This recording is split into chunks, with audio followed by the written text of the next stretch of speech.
everyone. I'm Linda Nickell, and welcome to the Happiness Hour. My goal here is to help us all connect, inspire, and create. If this is your first time joining us, we do this every week here on Zoom with a new photography-related topic and a guest speaker that shares their expertise, creativity, and a little inspiration. You can find a list of upcoming presentations on my website at lindanickell.com. And if you miss a session, you can always find them linked to my YouTube channel. So please consider subscribing so that you don't miss a thing, because I will sneak in a bonus session from time to time, like I did over the weekend. I recorded a session with retired commercial photographer and someone that I consider my mentor, Russ Moore. We sat down and talked about how photography technology has changed and looked at some of his images while he shared the story behind the shot. In Russ's presentation titled Film DSLR Mirrorless, Keeping Up with Technology. Also new this week is an article posted by guest blogger Greg Daly. Greg's article, How to Get Rich Shooting Photography, 6 Professional Tips, talks about photography or how photography will enrich your life through mentoring, building friendships, and how it constantly challenges your skill set. So drop by the community blog and give it a read. If you have a story that you'd like to share, check out our invitation on the website and submit your story through the link. My guest tonight is Ruth Hoyt.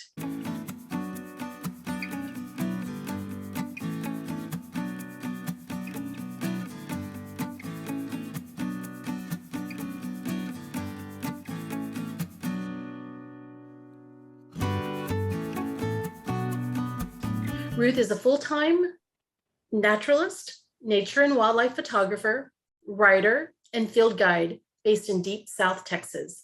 She has taught and led workshops for the National Park System, and her work has been exhibited by the Smithsonian Institute of America. Ruth's images have been published by National Geographic Books, the Nature Conservancy, Texas Monthly, and the Texas Wildlife Association, just to name a few. In tonight's presentation, Perspective and Practice, Ruth Hoyt shares her knowledge about how perspective affects photographs and that certain practices can take your work to the next level.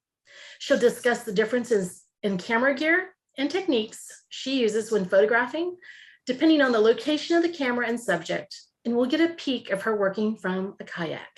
So with that, welcome back to the Happiness Hour, Ms. Hoyt. Thank you very much, Linda. It's great to be back again.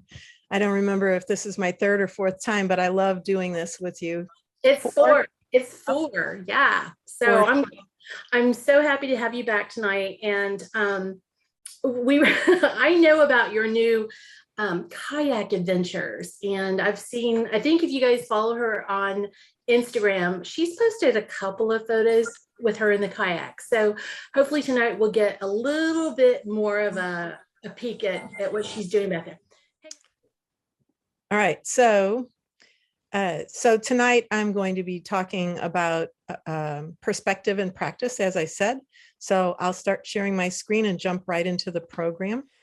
So tonight we're going to hear about my perspective and practices. Probably should be plural practices, but perspective and practice is the name I gave this program because it has to do with perspective on how you take your pictures and then putting into practice what you've learned.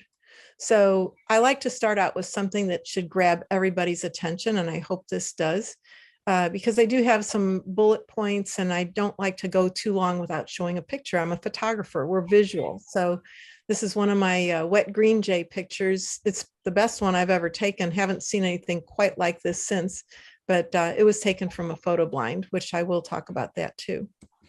So about me, my Instagram is the best way you can find me, and I'm at Ruth Hoyt Photo on Instagram. I do have a website, but I'm negligent about keeping it up to date. I'm mostly known for my bird photography, but I do have other lives. I'm interested in many things, including music, and I've had Weimaraners. I love doing photography of other things. And most recently, I've been working with colored pencils and watercolors. So I do have other things that I like to do, but the bird photography is probably the most prominent thing in my life. So this is a picture that I use for my publicity. It was taken well, not that long ago, but just a few years ago when an Audubon's Oriole landed on my hand. And it's such a cool thing to happen. He even came in the blind with us. And you just have to know what the bird wants, and you can pretty much get them to do what you want. All right, so what we're going to talk about today are the 4 basics and the wow factor very quickly, and then working with wildlife, and then into my program perspective and practice, and then I'll take some Q&A at the end. So the 4 basics for great photos, if you're one of my students, you've had this drilled into your head, so I'm just going to gloss over them without even any pictures, just the 4 basics for great photographs. The first thing is you need to have your picture in focus. If it's not in focus, where it's supposed to be, it's not a working photo. You want your exposure to be proper, whether it's dark or light, high key, low key. The exposure needs to be appropriate for what you're trying to do. Composition has to do with the arrangement of the subjects or subject within the frame, and that's all up to you. And then the content of the photo, which is the story that the photo is telling. And an optional bonus is the wow factor. When you first see an image, hopefully you have a reaction like, when you see this, you might say, wow. And like the green jay you saw at the beginning, I think these birds have a wow factor too. They're very colorful, they're interacting, they're touching beaks, yet they're looking at the camera. So you get a connection with them. But before we move on, let me share just a few more tips. Quick tips for wildlife photography. I can't talk about taking pictures of wildlife without at least mentioning practicing good ethics. And that's to make sure that you're not doing anything that would harm the animal or landscape, whatever you're photographing. So I know the old saying is take pictures, leave footprints, and hopefully not big footprints. Knowledge of your subject. It's very important to know what your subject is before you start taking pictures of it, because it helps you anticipate what they might do. It also helps with practicing good ethics. You want to be aware of your movement and the sounds that you're making, because many subjects that I photograph are very shy and would rather run away or fly away or jump away or swim away if they knew I was there. So I practice being very quiet and moving slowly. And finally, I like to talk about an escape route. And you might be thinking that the escape route is for you, and it can be, but I think it's also important for the animal to have an escape route too. If you're photographing wildlife, they need to feel like they aren't cornered where they feel trapped. When animals are frightened, they either take flight or they fight. And by fighting, it means biting or reaching out. So always have an escape route for you and your subject. Now, about perspective, how low can you go? I was lying on my stomach for this picture, and I know you were probably expecting all bird pictures tonight, but I pulled pictures out that I thought might get some kind of a reaction. Yes, I was lying on my stomach for this photograph, and I don't know, would you? Would you? Some people would, some people wouldn't. I did have a spotter. I had somebody standing on the right side of the picture, which would be where there would be no shadows cast onto the picture. And he was holding a snake tong ready to pick it up if it got too close. The problem was he kept picking it up before it got where I wanted it for the picture, because I was using a macro lens and I was hand holding so I could move around. I thought the tripod would hinder me in moving if I needed to move quickly. This picture was taken with a cell phone, and I don't know if the sound comes through, but she's rattling. I did take this picture. It's not the best way that I would have wanted to take the picture. I was posing the snake for the people who were in the photo blind. So they were at the right level. They were shooting from the proper perspective to get the full impact of this photo. I wasn't close. I put my phone on 2x when I was doing the little video. So it looks like I'm a lot closer than I really am. I do like to use a long lens when I'm photographing subjects that might produce a problem for me. So I always say safety first. And so this is a picture that a friend took of me when I was photographing a rattlesnake. It's the setup that I use. So when you look at the side view, you can see that I've got a wood frame with a piece of plexiglass with a hole cut out, and the snake has been placed in front of that log.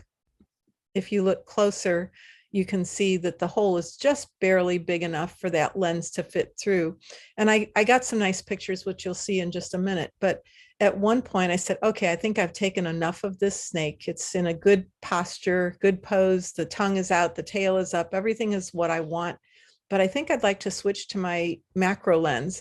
And so I pulled the 16 to 35 millimeter lens out in order to do that. And as soon as I did that, I put it right back in, because there I was looking at the snake with nothing between us.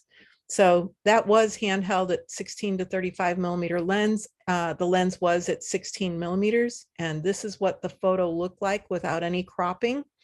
So you can see there's plenty of room to crop, but I really wanted to get my macro lens out, but I didn't.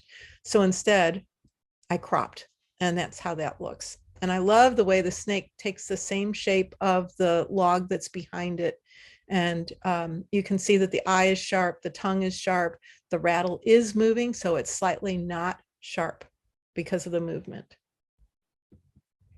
So if not low, want to get high? Oh, but not that kind of high. I was standing over this snake, and I was using my 24 to 70 millimeter lens, and I was at 24 millimeters. So yes, I was pretty close. This is uncropped. And what I was doing was I had a friend spotting me. As a matter of fact, it's the same friend who was spotting me when I was doing the previous snake picture, Paul Denman, good friend from the Valley, good shooter. Anyway, he was standing right by the rattlesnake in front of it to keep its attention on him. And I came up from behind the snake and straddled it, wearing my snake boots and making sure that it never took its eyes off of Paul. You can see again, the tongue is sharp, the eye is sharp if you can see it, and the rattle is moving. So moving right along, let's go to the photo blind. I do work from photo blinds. It's another perspective that lets you get close to birds and other mammals. Well, anything, not just birds and mammals, any kind of wildlife, because they may or may not know you're there. Sometimes if the bugs are bad, I wear a bug suit in addition. So this is me wearing a bug suit. I did a selfie. Things were not happening outside the blind at that moment, so I took a few selfies to use them for a slideshow like this. This is a photograph that I took several years ago, and it was with a 500 millimeter f4 lens on a tripod. But the problem was this cat was curious, and it was close, and it was so close that I couldn't get the whole cat's face in the picture. So I had to take, well, what I did to solve that problem was I took the top 2/3 of the face from the eyes on up to the tip of the ears, and then I took it from the eyes down below and stitch it together in Photoshop afterwards. I've never stitched photos before, or I hadn't before then. And so that was a real learning experience. And what I found out was that each time you do it, it might come out slightly different. And so I did 2 or 3 different versions, but on none of them could I tell where the stitching is. And even if I gave you a high-res file to look at, I don't think that you would be able to find it. I don't even remember exactly where it is. So anyway, that was a little bit too close to be able to take the pictures that I wanted, but I took this as my insurance shot, and I actually really like how it turned out. And I did change lenses later, but this is how I took the picture that I like the best. All right, so I've got a series of pictures, and I was labeling all my photos tripod 600 millimeter original or 600 millimeter cropped. And you'll see that on these pictures. But as you go, you don't probably need to pay too much attention to that because that's not really what it's all about. I do have my favorite lenses, and I think just about everything, almost everything in this slideshow is with that 600 millimeter lens or 500 millimeter lens. The kayak pictures are, well, I'll explain that when I get there. But anyway, this is a photo taken from a photo blind, and you can see that I'm super low. There's actually dirt in the way of the picture in the foreground, and I don't really like that. And I don't like how this bird got down low also, because it doesn't pop out from the background. I cropped it a little bit to make more attention go on the bird rather than all of the surrounding. Here's a green jay that it just popped in there so quickly that I just quickly took a fast picture of it and bullseyed the green jay. So this is on the tripod with the 600 millimeter original with no cropping done. But then I cropped to put him off to the side so he wasn't bullseyed. What I don't like about this picture is his tail.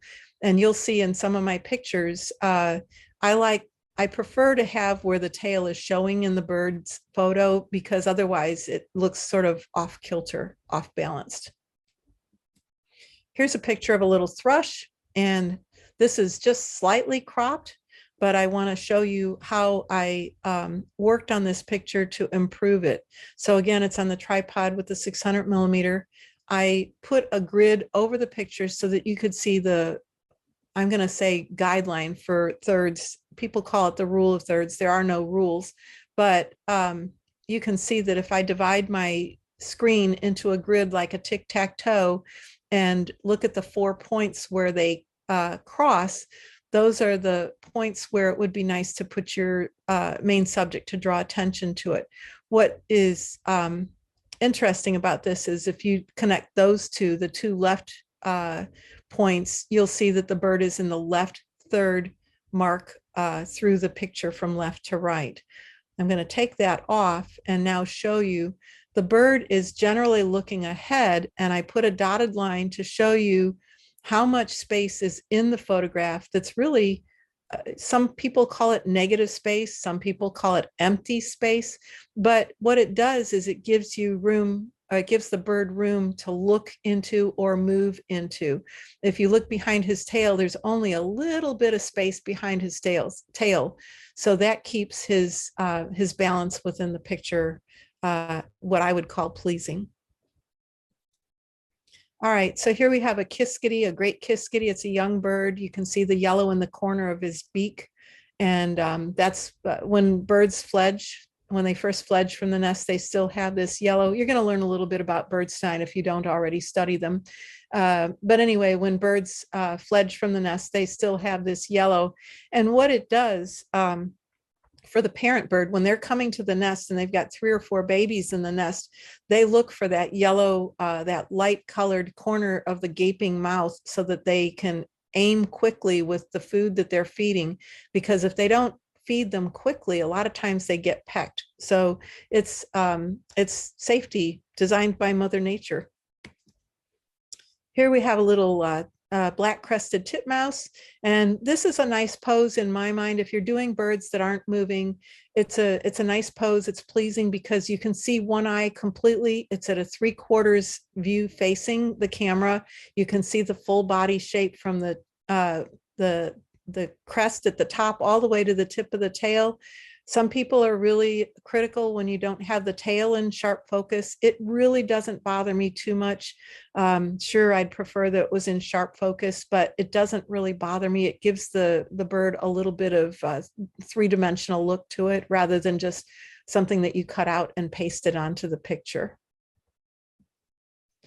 Here we have a long-billed thrasher. And same thing with the tail. This one is more of a profile, but he's twisted a little bit. So his tail goes back more straight back than the titmouse's tail did. So his face is in a complete profile. You see that bright golden yellow eye, and you see the big curve in his beak. You see all the features of the bird that you're looking for. And I really like the log that I had set up for him to land on because of the bright chartreuse color at the bottom. I think it just sort of frames it all in, gives it some a frame.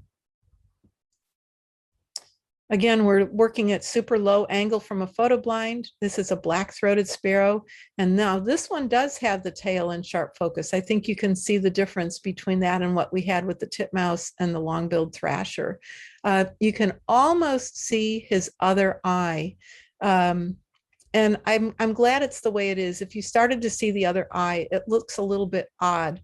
So this again is that 3/4, almost well, it's sort of in between, but it gives you the chance to see the beak, the shape of the head, the markings on its head, the partial eye ring under its eye, and then the black throat and chest. Here's another one. He's actually in the water getting wet, and birds are always going to try and go to the safest place when they put themselves out there.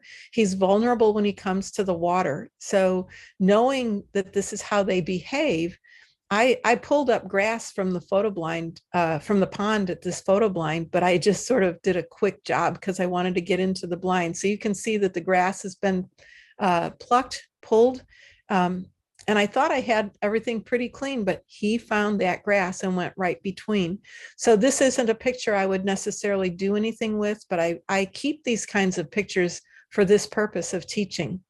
Some people only show their best work. I do show my best work, but I also show things that I think can help other people learn and take good tips from it to help them.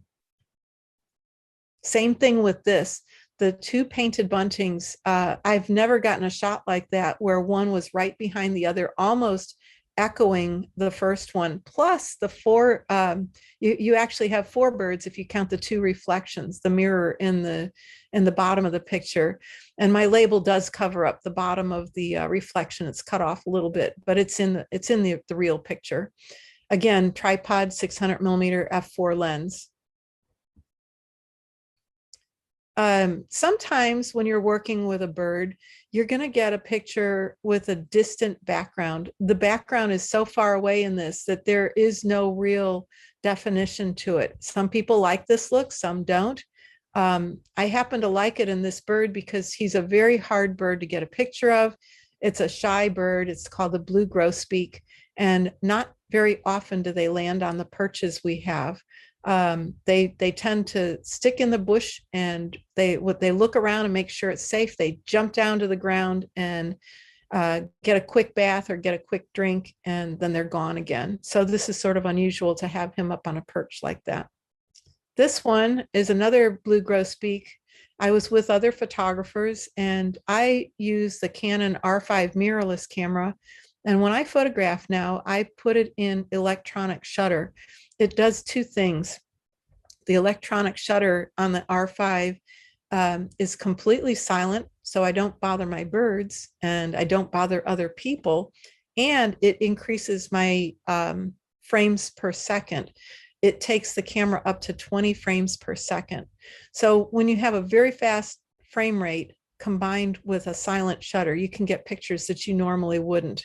So it's one of my my favorite things about the mirrorless camera. Here we've got a cardinal. This is one of my typical perches that I've set up. Whenever I can find anything blooming, I like to add that to my perch area. And this is probably more just a tip about feeding birds and getting them to come to your perches, because I know he is feeding. I put some bird seed in that little hole down there just under the bird. But it shows in the background that you can have near and far background. And so I've got the real distinct flowers and they're in sharp focus, but in the background, you can see the trees and even a little bit of sky in the background. Some people hate showing sky in the background, but for me, I think it adds a little bit more of a third dimension. It doesn't feel like just a backdrop that you have on your studio area, outdoor studio. This little guy was so cute. Yellow warblers are just, they're cute as a button. They've got these big black puppy dog eyes, and they are so quick. And to get a picture of them is really hard unless they're going to spend some time there. And this little guy came down, he landed on a big perch. I'd much prefer him on a smaller perch, but he landed on a big one. So I took his picture. He's in a complete profile. You can see from head to toe, he is sharp as can be. The background is sort of a gradient. You can see different shades of light and dark back there. But then he turned around and the wind caught his feathers, and it just looks like a little skirt that got blown up. The pose of his face isn't exactly what I would have preferred, but it just was ever so brief, and I just love that picture. He's just a little ball of fluff. Here again, we've got the blue grosbeak, and he landed on this perch. He was supposed to land up where about his beak is, because that was nice and clear. You could have seen the feet, but birds don't always do exactly what you want them to do. Why did he land where there's a bunch of stickers and leaves and flowers? I don't know. He could have had that one little spot that's clean, but I put this in to show you, you can't control them. You can just try to guide them to where you want them. And I still like the picture. It's very natural. Here you got some interaction between birds, and neither of these cardinals neither has their crest up. I prefer birds with a crest up if they have one, but they're interacting with each other, and I think that's more about the story of the picture than necessarily having them with their crest up. I put some Mexican hat flowers beneath this perch to give a little bit of color to the bottom of it, because I didn't want all negative space down at the bottom. Here's our famous painted bunting. And again, it's one of those profile pictures. He's got his head just tilted a little bit toward us, which adds some interest. He's making eye contact with me as the photographer. He probably hears the cameras of the other people who are in the blind with me. I'm pretty silent now, and with my electronic shutter, but sometimes if you want to get their attention, you can put it on mechanical shutter, but I like the silent shutter myself. Now this one is not cropped.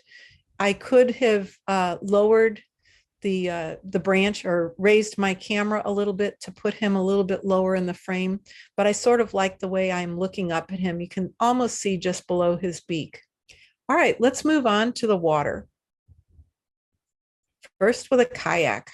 So the pictures of me in a kayak are courtesy of Elaine Pruden. She's working with Linda tonight to run this program. So I owe Elaine a great big thank you, because I couldn't have done this myself. It would be really hard to make a selfie in a kayak. It's just not going to work. But we've been out a couple of times together, and we're going out again this Friday. I can't wait. But we start out early in the morning, and actually this one was much later in the morning than when we actually started out. So this was my first trip out with a kayak, and I used my 100 to 400 millimeter lens and just cropped the heck out of my pictures, because I didn't want to chance taking a 600 millimeter lens on the kayak and having a problem. My first time out on the kayak with a camera, I was just a little bit nervous. Well, actually, to be honest, I was a lot nervous. I kept it in a dry bag until I was ready to use it, and I pulled it out, and I did crop heavily to get these photos. I've got 4 pictures to share with you tonight. This one is a reddish egret, and I know it doesn't look red, but it's a white morph of the reddish egret. He was doing his little dance, and that's how I knew it was a reddish egret from a great distance. They have a very identifiable dance, they call it, and they dance around, darting around, chasing after fish and other things that they eat in the water. So anyway, I was down really low. You can see that the angle is low. I would have liked to have been even lower, but I was still just a little bit, well, a lot nervous about having a camera on the water like that. Here we go. And I love capturing action, and I just could not help it. Had a 2500th of a second. again, with the 100 to 400 millimeter lens. And I love freezing the water. If you look at the back leg, you can see that the water is frozen in space as the bird is kicking up, running along. I even got a pelican that day, and he was just flapping all around. If I remember correctly, he was bathing. And so he was splashing and jumping around and making a lot of disturbance in the water. That morning, we really had poor lighting, but the good thing about that was you don't have hard shadows. So what you compromise is you don't have good, strong lighting for fast shutter speeds unless you put the ISO up really high. But then on the other side, you don't have hard shadows. Here we got a turn, and it's just the last shot that I got. And I was really actually pretty close to him. So again, it's the 100 to 400 millimeter lens with a crop. So here we are. We've left really early in the morning. We actually left in the dark. So you can see that I'm applying safety first. I've got my light on. And if you look in the back of my kayak, you can see several things that are strapped in. One of them is a dry bag with my lens, camera and lens. I didn't take it out until I really, really wanted to use it. So this is a picture of me that Elaine took, and I'm actually using my cell phone. I kept that in a little Pelican case, and that was also tied down to the kayak because I didn't want to lose that. And the Pelican case would float if it did happen to fall in, but it was clipped to the kayak so it wouldn't fall out. You can see I've got my life preserver on the front. You have to have one when you go out. And the other things that you take out on a kayak with you are a whistle and let's see, the life preserver, the whistle, the light. I have a Hobie craft, which means I pedal instead of paddle, but I do have a paddling case and I did use it. Here I am with my camera out, and I found that it worked really well. I have the 300 millimeter lens with the it's an f2.8 lens plus a 2x. So here I have my 600 millimeter lens. It's just with a 300 millimeter with a 2x on it. So it's much more portable. I get my 600 millimeters and I feel much more comfortable. I can handhold that lens, and that's what I used for my second trip out. And I think I feel comfortable enough that I'm going to make that my first choice of camera setup for going out. The camera with the 2x and the 300 millimeter lens fit in a dry bag, which I keep strapped into place until I'm ready to use it. Then once I'm ready to use it, I can pedal wherever I want to go, and I keep the camera between my thighs and balanced on the chair. My left hand is on my rudder, which steers me, and my right hand is really tightly holding on to the 300 millimeter lens. When I'm ready to take pictures, I put my pedals in balance so that one foot is slightly in front of the other, and I've got my left elbow propped right up against my left thigh, and that sort of forms a tripod with my body. My feet are two of the legs, my bottom is the third leg, and then I get the extra stability from my elbow braced up against my knee and thigh. So I only have this night heron that was nearby, and I was actually able to go up pretty close to it. I have pictures from a distance, but I just chose to put these in. So this is handheld, and it's the 300 plus the 2x, and he turned his head slightly before he started walking, and he actually looked at me, and I cropped in for that. That's definitely cropped. But I love how I have the 600 millimeters. It really makes a difference. All right, so let's move to the water with a float tube. And I have a little story before I show you a lot of that. You want to be really careful when you're working around water with your camera. And so my friend Debbie Thomas, oh, I say, yeah, but be careful. My friend Debbie Thomas was helping me. She is deathly afraid of water and will not go in the water, but she thought she could wade. And so she she was with me, and she was at the other end of the pond, and I'm at the middle of the pond with my 600 millimeter. And when she fell, I said, oh my gosh. I heard her laughing, and I thought, why is she laughing? She's going to scare the birds. Well, she was definitely laughing.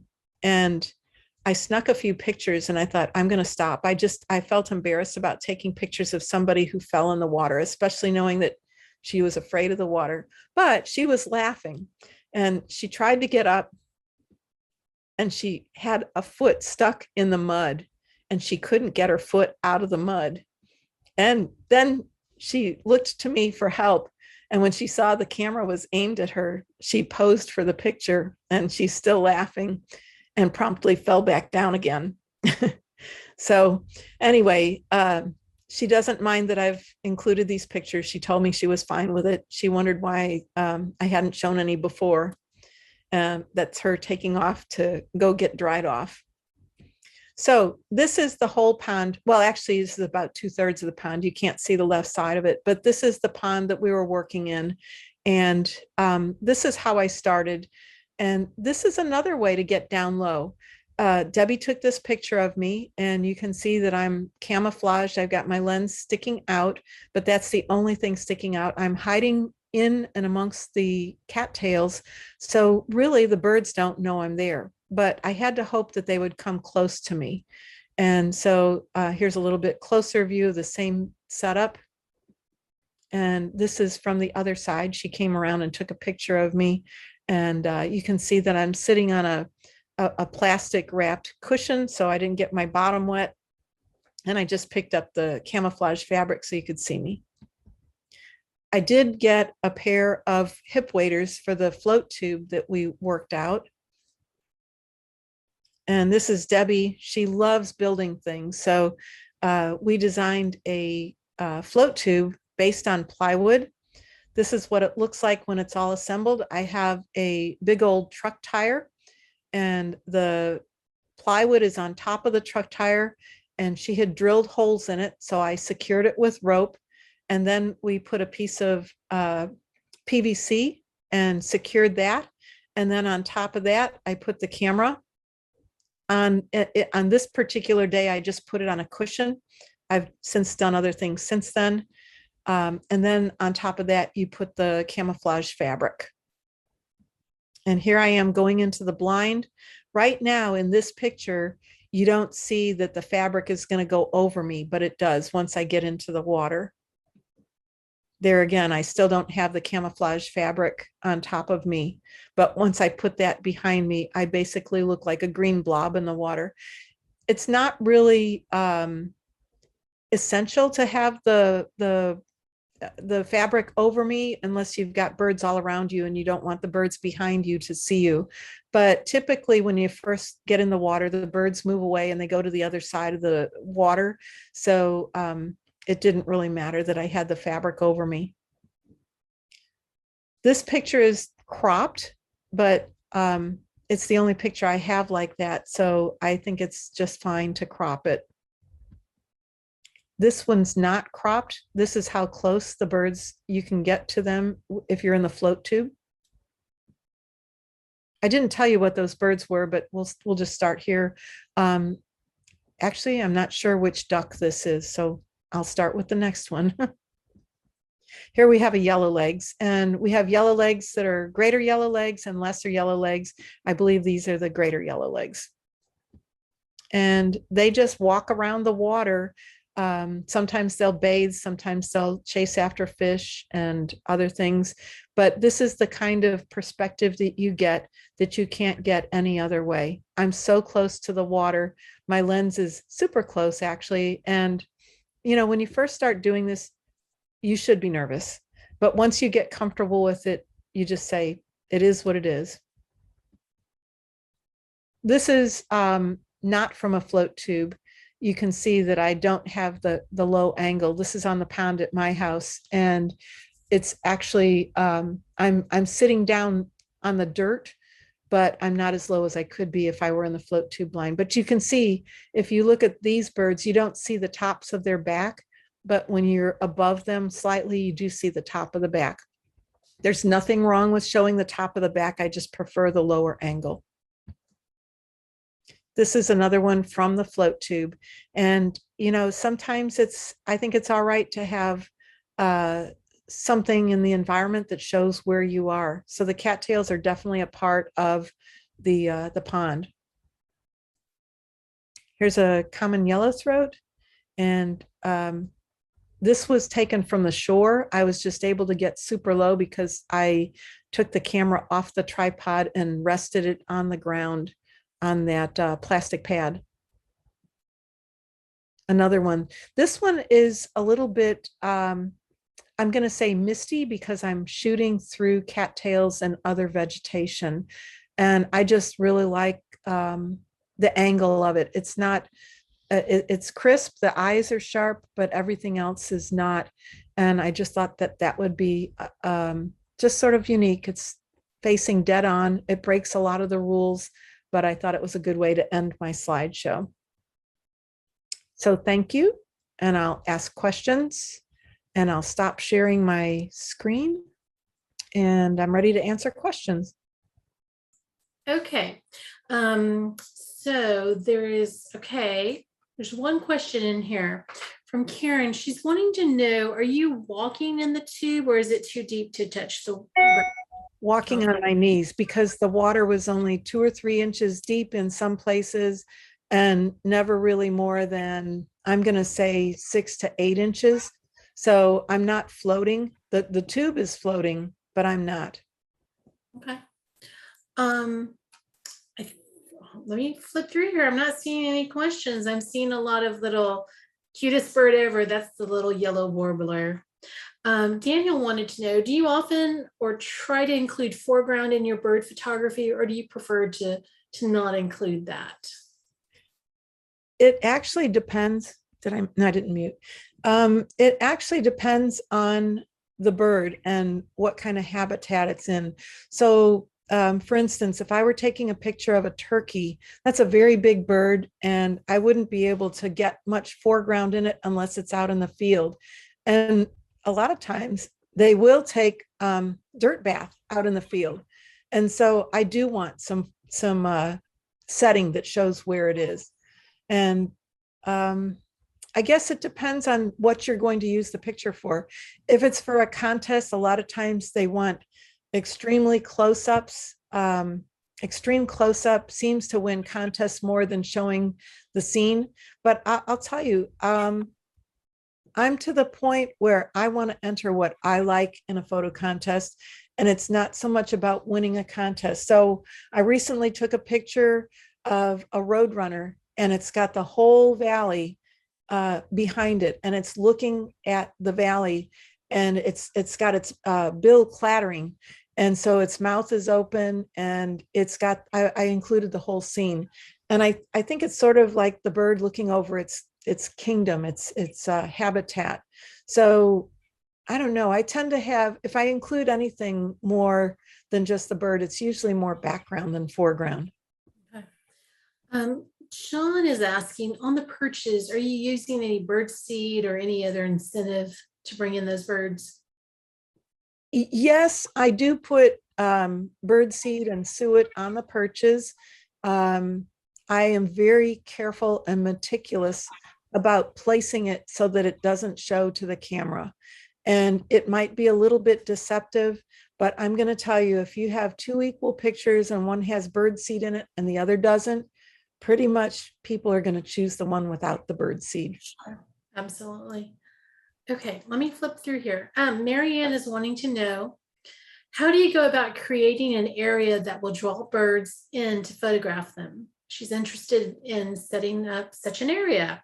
And help me, Ruth, I can't remember the name of it, but if you'll go back into our Happiness Hour library, Marianne, I believe that first presentation that Ruth did for us, she talks about setting up, it was backyard, but basically she gave you her suet recipe and some ideas on perches. And if you can't find that, if you'll message me, I'll send you the link to that.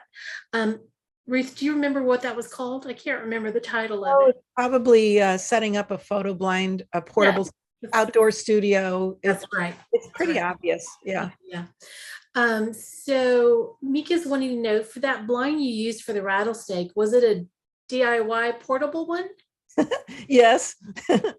Again, it was something that Debbie created. She is very handy with a hammer and saw and nails and drills, and she's just really good at that kind of stuff. She always lets me help. We're going to call it help, but it's usually hold this, hand me that, go get this.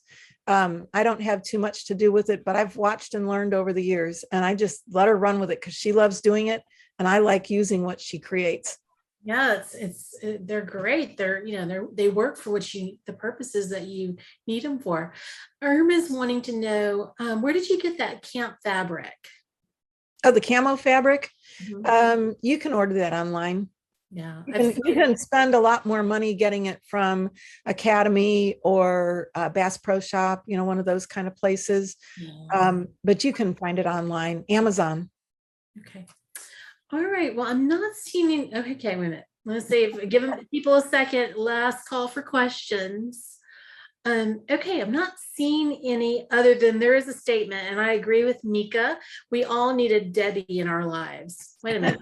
I probably already have a Debbie. I think they're Karen's and Elaine's and Aaron's, so I shouldn't, but none of them build anything for me. So they need to jack up their skills here.